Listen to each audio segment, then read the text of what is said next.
I'm just going to start, I guess, by just giving a really, really quick, short introduction to the show, and also just explain a little bit maybe about, this panel and kind of why I've sort of brought these people together. So the show, the title is World Capital. For me, it was really a way of identifying how so many of the sites of urban development that I have been visiting over the past few years as part of my research have sort of become this sort of one place. They're kind of amalgamated, and part of my research and thinking is around how the digital image or how digital practices in architecture have started informing the way urban space is dictated. So, what does that mean for the kind of uniqueness of space and urban development? How have spaces started to kind of mimic one another? Does that sort of has that been generated kind of from the digital realm? So that's something that I'm really interested in. All of the kind of surfaces that you're looking at within the show are downloadable architectural surfaces, or photographs that I've taken, photographs of rendered images, photographs of real buildings, amalgamated to kind of create this one site or one place.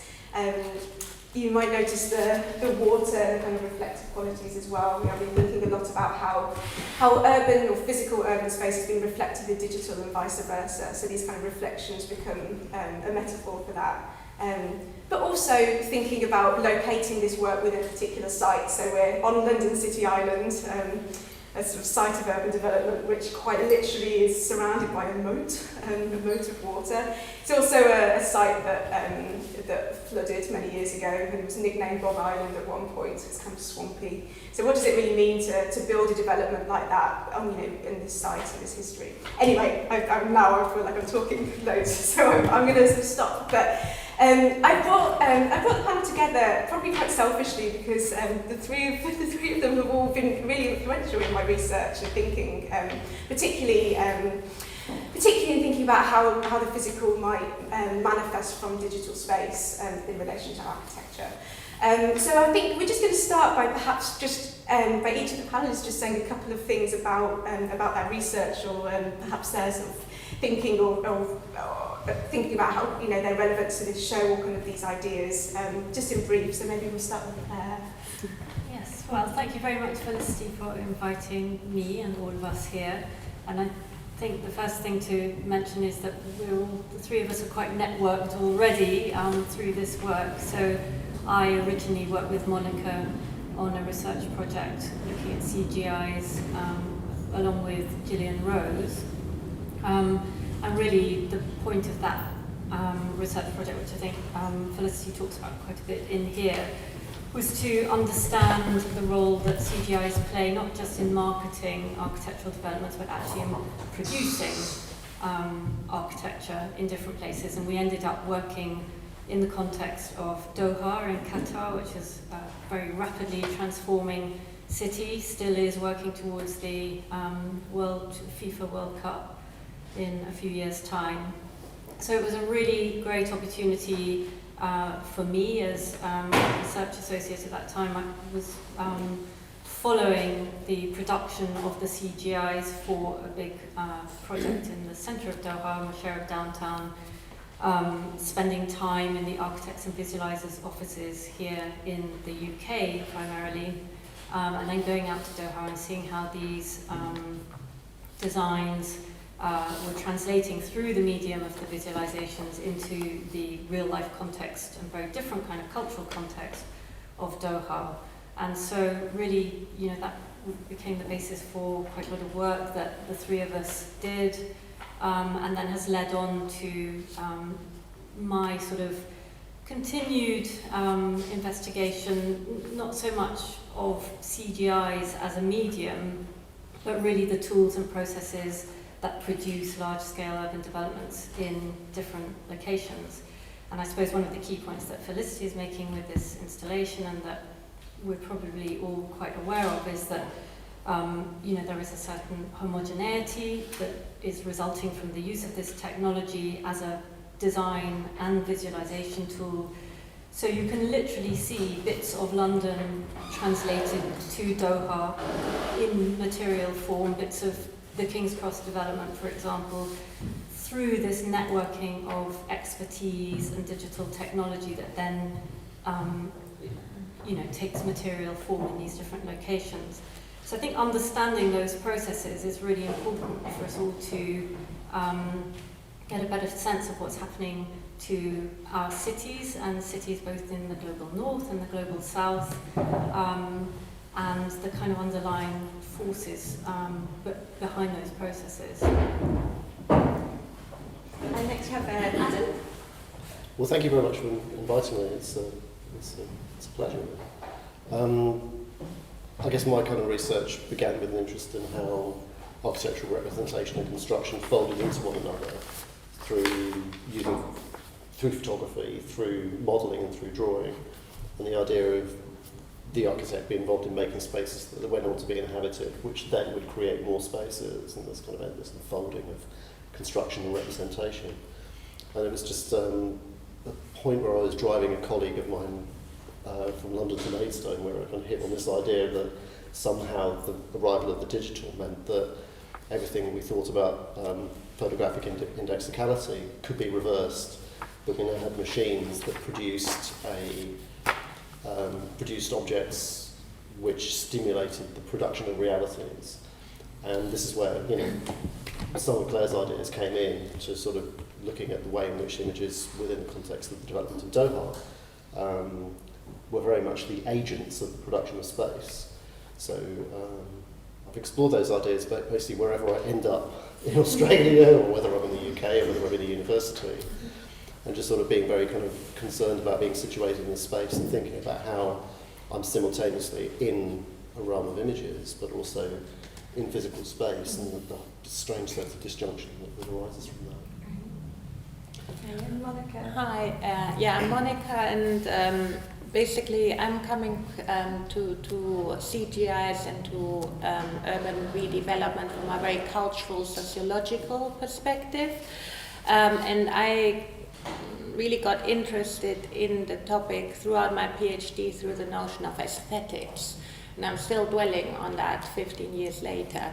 And I started thinking about aesthetics as a sensory kind of experience. The original term in Greek means to experience through the senses.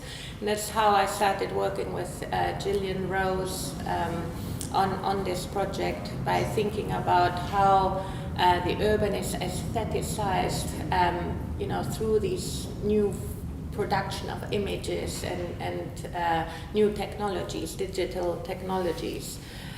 So I guess I'm quite interested in the effect or affect, that these images have in terms of both the viewers that look at these images and don't just look anymore, but you're trying to feel what that place represented feels like, and also lately I've moved from, I'm still interested in that, but really the question around time and temporality in these images, and in the urban in general.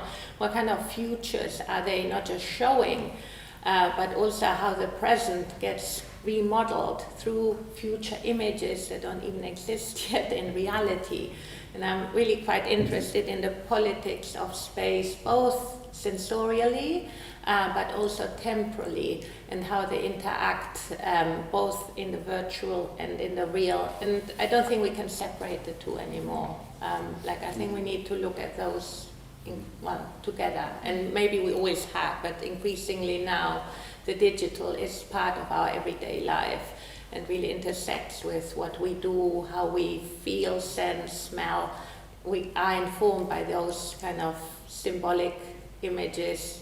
And I'm trying to find a word to further, not just image, but they're like feel images. I don't know how to say that, but that we need to think about a bit more critically about. Yeah. I think from what Monica's just said, and everybody on the panel, really, it starts to answer what my first question is really going to be, and this is kind of my role. Really. I'm really just going to be asking questions and I guess contributing to the discussion. But I'm very interested to see, I guess amongst everybody having slightly different backgrounds, or coming to the computer generated or a proposition, or to kind of digital technology from slightly different areas. So the first question that I had is, is to what extent do computer-generated architectural propositions actually inform our relationship with urban space? So we've all just talked about that to an extent, but I think it's perhaps very easy to say that it informs our relationship. You know, we come across digital technologies all the time, or we come across computer-generated images, but what do they actually do? I think is the question that I want to start with. I mean, I had a sort of starting point when I was thinking about the very distinct relationship between the screen and the object. So the screen by which these images are produced and the sort of apparatus, but actually the object that they point to, that transformation from pixel to material, the sort of processes involved in the production of the visualizations, who they're made for, how they're made. So essentially the way that the digital world might change our lived experience. So I don't know if anyone wants to begin on that. Well, I think obviously, the main way that we come, as ordinary everyday citizens, that we come into contact with these kind of images is through moving around the city and seeing them on hoardings or in magazines or other sort of media formats. But of course, it's very different if you're actually an architect or a visualizer and involved with making these kind of images. So I guess we have to think about, what is our perspective and what kind of different experiences do we have. And I mean, in the Doha project, what was interesting was talking to both architects and visualizers who were busy designing this new place in the center of Doha, but without ever going there, having no sense of the, the realities of the place, and explaining that this is all done from behind the screen, and it's based on basically a process of kind of collaging fragments from a whole variety of sources. And, this leads to this kind of homogeneity that we see across different kind of CGIs, literally the use of, there have been a number of news stories about, figures who appear in one set of CGIs and then pop up in another. So I guess there is a sort of a sense in which CGIs, they lead to certain expectations of what we might see in the real world, even at a sort of subconscious level. We start to relate what we experience in reality with what we've seen, maybe hardly being aware of it, in these images. But again, if you're involved in the making of these images, I guess it's a slightly different sort of positionality. Whether that leads to a greater criticality or not is another question. I mean, I think there's a tendency to think that maybe the images start to construct the space before that it's even been built, and perhaps that sense of the expectation that you're talking about. We come across this image on a billboard or a computer-generated proposition on a billboard, and I say we as an inhabitant of the city that we're living in, and we come across it and say, oh, this is going to become this kind of place. There's already kind of expectation, or sort of, because there are images involved that we've seen before, perhaps. So it starts to speak of perhaps something that we already know. I think. You call the show World Capital, and one of the things that's very important about this is the economic aspect of it. That you have the image. Maybe we weren't quite as aware previously of how deeply, or it wasn't quite part of a common parlance, the way the image was deeply embedded in the kind of economic structures, or something that had to be excavated. But through the digital, one thing that strikes me about digital is the absolute linkage of every single object that we might call real with an economic calculation, with the image now, sort of in the paper I've just submitted for the book with Clare and her cohort is, the digital image now of the architectural model is within building information modelling, is linked to surveying calculations, structural calculations, economic calculations. So the image is now you can look at it now and say, well, that's an object within a much wider set of things which are all networked together. My argument would be that it was always ever thus. It's just that through the digital, we can now sort of see that link very clearly. So the digital propositions, I guess it's able to kind of reveal the sort of inner workings of this. That's what fascinates me about it at the moment. I think is how you could literally draw the lines between the economic and the image calculations. Whereas previously that was a more narrative proposition. Yeah. And an interesting project would be to trace how places have been sold. I mean, I'm thinking of the suburban areas of London, moved to Middlesex, or I don't know what they would say, in the 1940s, etc., up to now, and how the language has changed, but the imagery as well. And I think the problem now, it's so photorealistic. I mean, before you would have drawings of a little girl probably, or a boy with their parents in the suburbs, something like that. And whereas now you have almost this complete, perfect dream picture that is very realistic. And I think that's where some of the problems lie as well, that the ordinary citizen like me, before I got involved in the project, didn't realize how photoshopped the whole CGI is. Yeah, I mean, I think it's the interesting thing about them is we sort of maybe at first glance they're seemingly perfect, but actually when you really start to study them, they do start to fall apart. You do start to see the kind of errors and the strange warping and the same tree repeated again in different locations. Yeah, absolutely. I think this is perhaps dangerous to go to move to a question that's later on, but it's mainly it's made me think about and perhaps Adam, what you were just talking about in terms of capital. I wonder to what extent the image of the city holds more importance for the developer or the sort of, those that are financing a massive sort of regeneration project than the physical result itself. So thinking about how you say that economics are so tied up within the digital render. Actually, do you think there's more? Do you think these places are just designed to be seen for the image, or actually? I remember the Beijing and London Olympics facing off each other with various kind of renderings of mega projects. There was a Zarberzig on one side, and there was a Remkoolhaus on the other, and there was a point where it almost seemed like there was this kind of global battle between who could construct the most convincing argument that this is going to be built, never mind the fact that it end up being built or not. There was and then it just everything just left the ground at that point. So I think it kind of, you could see how capital was being built on the promise of something, the promise of economic growth, and how that tied very clearly into economic structures. So the image was, I guess there's the whole Charles Landry argument as well about cultural cities and the Bilbao effect, and how there was a lot of talk about that, and that's now a bit passé, but it's still a very crucial moment from which we've kind of emerged into the situation.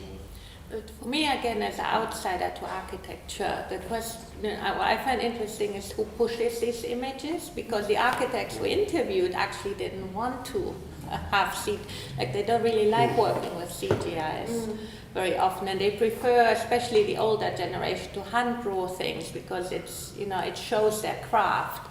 Whereas sitting for hours, as a lot of people probably know, in front of the computer clicking, photoshopping, it's quite a boring creative process. So it was also interesting to see, how there was the developer, the architect, the visualizer, all these different networks involved, and who was pushing what and who had the power. And then of course the client, which in our case didn't like the first thousands of images that were the CGI images, if I remember right, Claire. They rejected them, and they had to redo a lot of them again, because the client it didn't reflect the Doha they wanted. So that's quite interesting as well to think about these tensions, I guess, that emerged. So did they reject more? It was less the actual design of the building, but more the kind of the context in which it was that kind of architectural design was shown. So perhaps they didn't like the way that the CGI was. I don't know, the sort of landscape around it, or the kind of people that they included, or something about the kind of context in which that original design is placed. Is that right? But it was specifically about the image that was being sold, so whether it was the right image or not, and that was a sort of quite a difficult arena to, nobody really knew at the start. So, I think we have to be careful of being too cynical about the use of CGIs purely to sell imagery, because actually there is a strong argument, and again we explored this, about the advantages of CGIs in opening up a field of negotiation between different actors in these processes who in the past wouldn't have been able to get involved simply because of not being able to read or understand technical drawings or whatever. And this idea of democratization that CGIs have brought by also, being a very useful tool in sort of community consultation processes and so on. So again, I think you quote in here that this idea of the donut effect, where suddenly the architect as the authority at the centre of these processes is moving out of that space and allowing other people to come in through the medium of these sort of 3D images. But yeah, and I think also we have to be aware that not all CGIs are alike. So there are different kinds of CGIs that are produced for different purposes and produced out of different processes as well. So there's the work that architects do, literally, translating AutoCAD drawings into 3ds Max and then into, sort of Photoshop visualizations. So what you see, the image at the end, is literally a representation of the technical drawing. And then there's the work that visualizers do, which is much more to do with surface effect and imagery and atmosphere, which of course was the original motivation for our research project, trying to get to the bottom of urban atmosphere. So, yeah, not quite sure where we're going with that. I think for me, what this starts to iron out is, and perhaps this is, I'm very aware that I'm coming at this subject matter from an artistic point of view, and an absolute disclaimer is that I'm not an architect at all, and sometimes maybe there's a tendency to sort of categorise all of these processes within the sort of it's the digital, and it's so easy to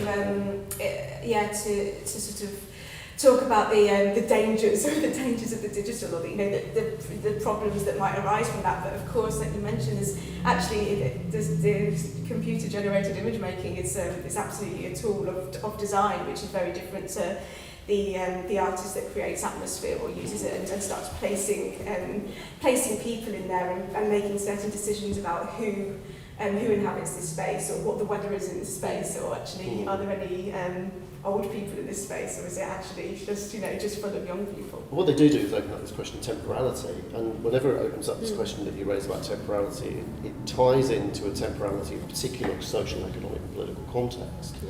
So when this digital thing is applied, or this image of a future which is not quite there, and a promise is given through the image, or a bet is placed, or a wager is produced on the success of a project, it's within a particular context. And I guess that's one thing that really interests me in the stuff that I explore is what particular gap is opening up, what kind of vision of the future, what is it informed by, and suddenly you see that quite clearly, looking at digital visualizations in the context of the redevelopment of places like Visegrad in Bosnia, the way in which a nationalist future was envisaged, or a future that excluded certain communities from the plan, or looking at Australian visualizations which erased the indigenous population from city centres, which were very much homogenised as you speak.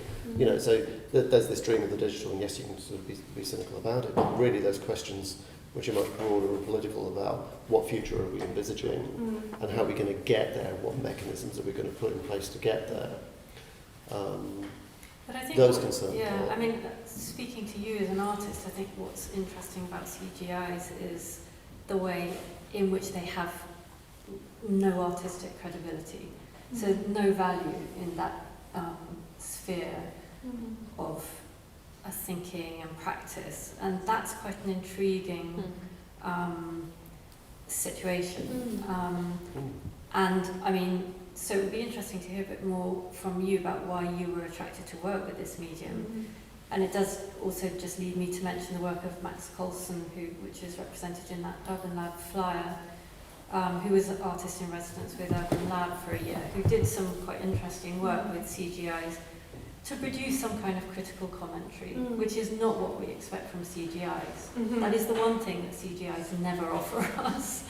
And why is that? Yeah, it's a really interesting question. Perhaps it's because there is that gap that artists are, we're always looking for that gap of something to comment on or to be critical of. I mean, I'm really jumping sort of across these questions, but I guess that does bring up ideas around, as an artist that might respond to something like the CGI, or in particular the architectural computer-generated image that imagines the kind of future of the built environment. Often it's from a place of criticality, and that comes through, because, like Adam says, they're so tied up in the marketing and monetization of towns and cities. So often we come from a sort of critical aspect, but it also, the question arises is, if you use this material, can you sort of be an activist through using it, and to what extent do you need to use the very surfaces that you find these images on, or kind of use the urban realm, or what happens when you just talk about this within the context of a gallery space, or in the context of a gallery that exists in a massive area of urban regeneration. So I think there are, I guess firstly to answer your question, I think from a personal perspective, I was very interested in this as a kind of material to use for my work, because I became interested in the kind of rapid change in the urban landscape, and that's in part because of my, my family history in London, having family that lived and worked in East London in factories, and me going to visit those places and then no longer being there, and thinking, well, what's taking its place? And it's not only buildings that look like this outside, but it's also images that imagine these buildings. And for me, I've sort of written about this quite a lot, I suppose, but I'm quite interested in how that technology, how the computer-generated image might stand in for thinking about the rise in technology and the decline in industry, and how technology has sort of played a part in the sort of obsolescence of the kind of industrial landscape. So that's from a kind of, I guess, from a personal perspective. But I'm also always questioning, what can we do as artists, to deal with the sort of wider problems caused by these images, or potentially caused by these images, and is there a potential to, I guess, to use the sort of wide homogeny that we see through them, the fact that actually, although we might talk about site specificity, but actually we're dealing with multiple sites even within here. Is there a chance to kind of use that material to comment on a wider, sort of wider, more global issue around around the way that computer-generated images might dictate our relationship with urban space. It was an interesting artistic strategy to turn the four of us into render ghosts, so we receive all the photographs. Yeah. So I could take the photographs and retouch us later on. But yeah, I think. But you look at the rendering. Unless you realise it's a networked artifact that you're looking at, it's not an image anymore. Mm-hmm. Then you're not really looking at it properly. Before you could kind of look at the image and you thought you had a handle on what it was. But as soon as it becomes a part of a network machine and it's linked functionally with all sorts of other things, and other kinds of calculations, and it literally has tendrils, which I'm not going to get onto those in a minute. But it kind of goes into all sorts of different spaces, but in its very nature. Unless you see it like that, you can't be activist about how you use it, in my view, or you're kind of choosing to not participate in the way in which it's working as a function. And I think that's really interesting, because you think back to what images must have been, what has been accelerated in the digital image, what has been chosen to be enhanced, what's been chosen to be networked out of the images that we're so familiar with, and the way in which we used to read images. We're comfortable with looking at perspective, and we're comfortable with looking at particular kinds of representation, and we can read them very well. We're a culture to read them. But something there has been accelerated in the way we read them. Mm-hmm. And what is that, and where is it going? I mean, one thing, again, I'm looking partly here at Clare, that we found out in our project was that the first set of images made for Doha, they were partly asked to redraw them because they didn't feel Qatari enough. and they wanted more Qatari cultural elements in it. So I think it's also quite interesting and what we've written about, to think about how in these images they often assume a certain way of experiencing that's a very Western kind of sensibility, and doesn't take into account that there are other ways of feeling and experiencing the city. Because it was a very, a small amount of visualizers, mainly in the West, etc., involved in creating these atmospheres of place. At the same time, I think what we also try to show is all the aesthetic labor that goes into these images. So while we criticize them on the one hand, we were also trying to say that there's so much work involved in it that doesn't get appreciated. So, while I want to be critical, I think we need to take both into account, and that they're works of art in themselves, even if they are homogenizing or homogenized at times. I mean, it's interesting actually when you talk about the skill and the labour that go into these things, because as Adam and I work together and teach photography, and one of the things we think about is these graduates leaving a photography course potentially having no skills in computer generated image softwares, and suddenly going into an environment as potentially as photographers where suddenly actually those skills might be potentially necessary. Yeah, but also the work that we're teaching students how much work it is to go to produce an image. You know what I mean? But then you show the image, and part of the phenomenon of photography is you look at it and you just receive it in an instant, and you don't think about the work that's gone on to produce it. And likewise with the rendering, there's some concealment of labour that's going on in the production of these things, which is I kind of link to the concealment of labour that goes on in maintaining things like the environment we sit in. Some people are cleaning these things in order to keep them in the state where they look like images all the time. So this idea of what is hidden in the image, what is hidden in the production of the image, but what's hidden in the production of the environment the image leads to. Those are really interesting questions. I think actually that leads to another question that I did have about how, and we sort of touched on this a little, but what really happens when contemporary architectural surfaces start to mimic the surfaces that are made available through digital design processes. So like you say, there's a constant kind of... Somebody has to clean them. Yes, it's very clean. Somebody is cleaning. Maintenance has to happen. But they're cleaning, and they're not real bricks. They're cladded bricks. Cladded brick surfaces, very much like the sort of the way that you might, as you build an architectural model, you can literally sort of digitally clad these surfaces. So what happens? Is there a potential problem in terms of the sort of production processes around contemporary architecture? And again, like I say, I'm not an expert in building or surveying or architecture in that sense, but I do wonder about what it means to clad a surface of a building with faux brick, than what it means to actually make a building out of brick. What's the longevity of that building? Are those surfaces kind of made to last? And actually, are we sort of favouring, sort of mimicking the digital realm over the kind of longevity of new buildings potentially? Yeah, but I think what we see in both CGIs and new buildings is this emphasis on surface and lack of depth.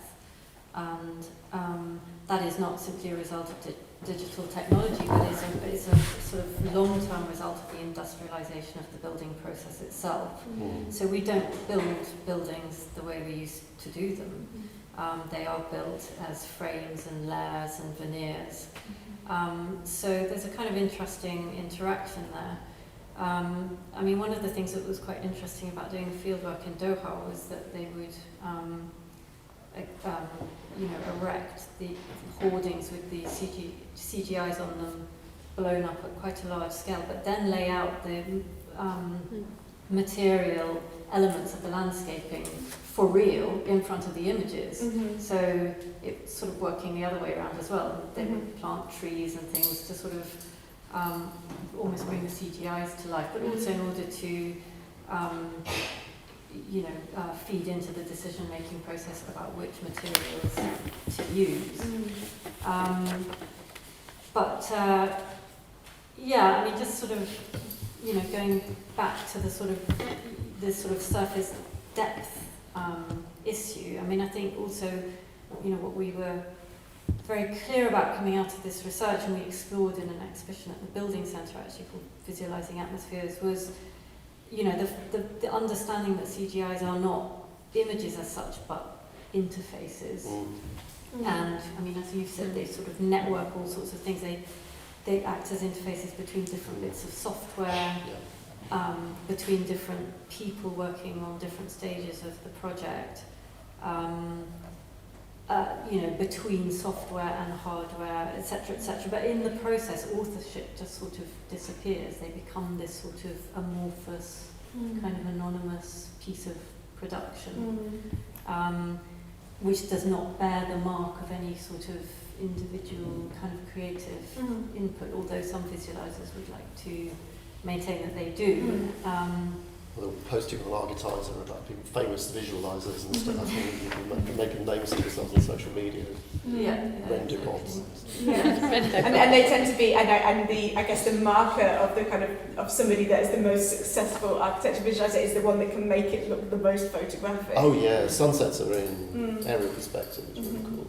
But I think that relationship between CGI and photography is a really interesting one, because actually, that does seem to be the marker of success within the image. And again, that seems to be so tied up in money and budget as well, because actually the more I suppose there's sort of more money that goes into the development, the kind of more photorealistic the image might be that portrays it, and actually it's sort of slightly cheaper kind of so-called luxury development might have a quite quickly thrown together model from, it looks like it's taken directly from SketchUp or something, with those quite crude surfaces that I'm talking about. So again, that seems to be tied up with value too. Definitely. But I think that's where temporality comes in again, and it's quite interesting. Like, I'm just thinking, let's wait and see 10 years' time what happens here with the surfaces. I mean, I'm from Spain, and there was a lot of stuff built very quickly 10 years ago, and it has weathered really badly. Or well, some of them. But again, I think over time we will actually see what happens in these environments, also socially, whether they will still be these middle class developments, or will things have moved on or moved differently. And I don't know, like, it's so unpredictable. And what I find interesting is that CGIs are trying to capture a moment in time, and that's it. But no, that's not how, that's not reality and how we live. And if we really see how dated CGIs in themselves will look in 10 years. I'm quite interested in that. Well, because if you look at CGIs from 10 years ago, they're very much of a time as well. I mean, I think that idea around surf is really important, because, like you say, there is a sense of trying to capture a moment in time, and of course, the time that these speculative images capture are the time when the landscape is at its kind of most perfect or complete, and actually, just like the billboards or hoardings that imagine these sites inevitably get car grime and dust and nails and graffiti, so do the buildings themselves after they're built. Yet the image doesn't sort of imagine it in that way. But everything is preserved as long as people have the will to preserve it. And there's a moment in the switch from analog to digital photography, where photographers at one stage were all fixated on this idea of the digital negative.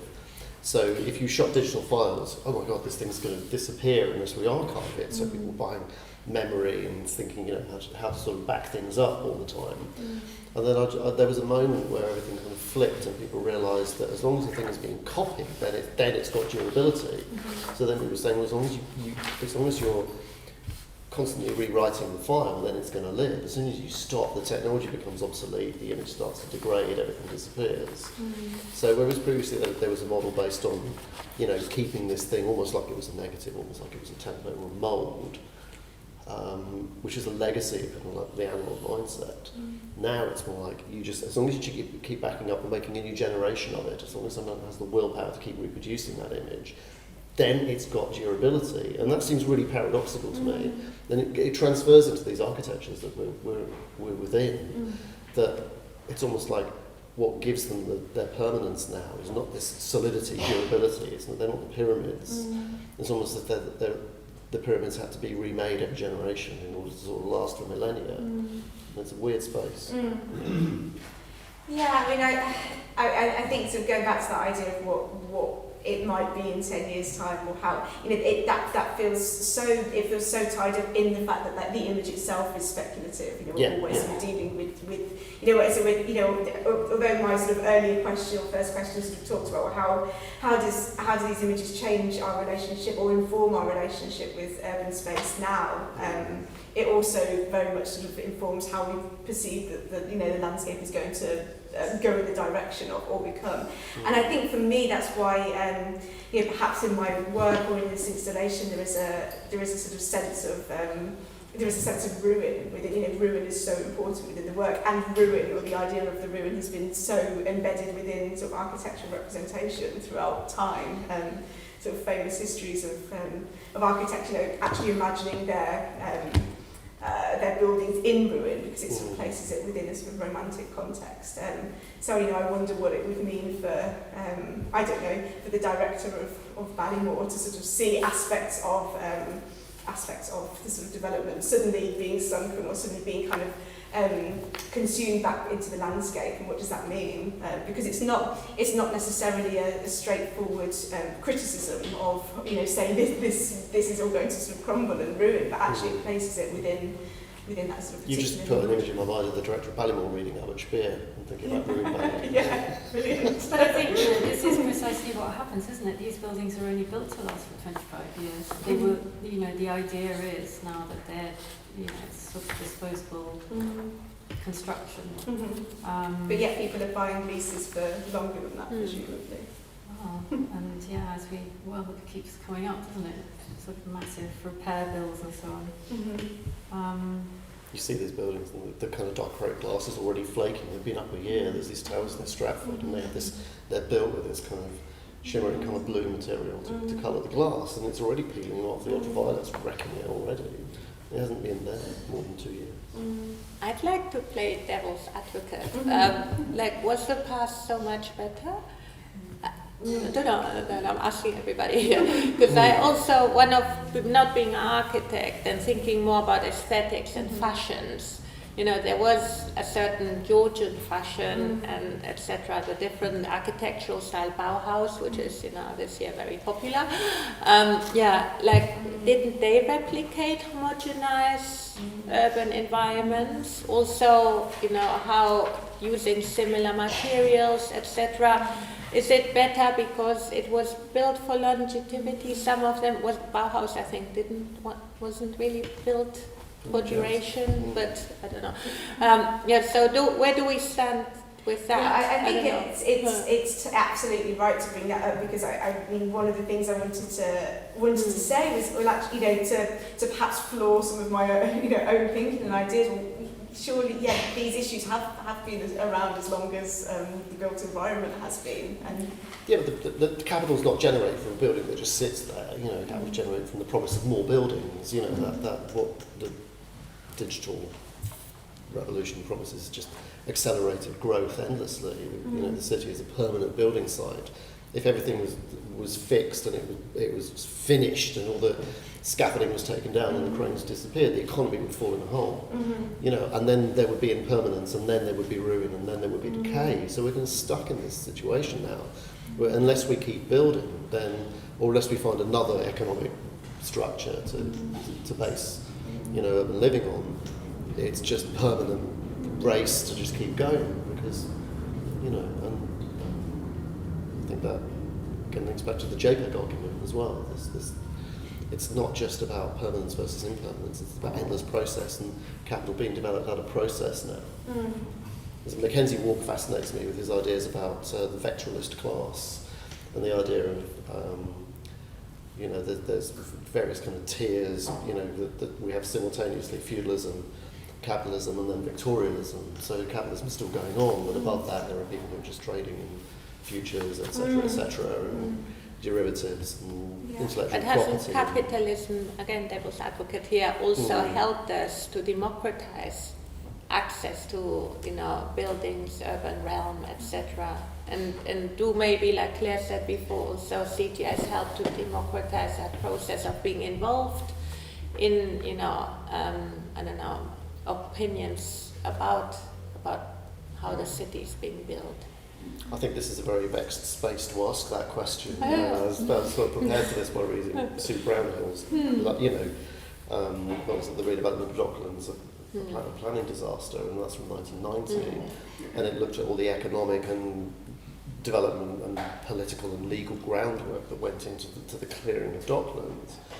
I grew up in Northampton, and there was a point in the 1980s where the people who were cleared out of the area here were taken and relocated to the east end of Northampton, where huge estates were built to house the people who were cleared out of Docklands, and I remember them all moving in. And that's the waste pipe from upstairs, which does add a really great soundscape to the work, I think. Yeah, I mean, you might or might not really want to sort of engage in a critique of capitalism, but I remember my daughters and I, we went to a workshop not far from here, which was run by an organisation called the House of Fairy Tales, and it was over the road in fantastic factory. They had the run of the place for a couple of years, and they were promised a semi-permanent space, some kind of artist organisation. And we went there and we asked to participate in this fantastic workshop, and my daughters were sort of building their dream of the future Canning town. Lovely, and hundreds of kids in the room all engaging in this wonderful artistic practice to imagine the city. And eventually they turned around and said, well, no, we're going to build some tower blocks here now. And where does that work go? Where does that dream go? There's that generation who could be promised a future here, but what they're promised through this endless redevelopment is just, you just got to knuckle under. It's interesting you talk about that as an artistic process, or artistic and creative process that that involves involves an element of criticality as well, thinking about that future. Yeah, as Clare was sort of saying before, it's strange, yet because the CGI or the way that kind of architectural visualizations are produced don't seem to have that sort of that criticality or that sort of thinking behind them. Criticality is one angle, but you can imagine a future, but it's only one kind of future. I mean, look at the stuff that it's very homogeneous.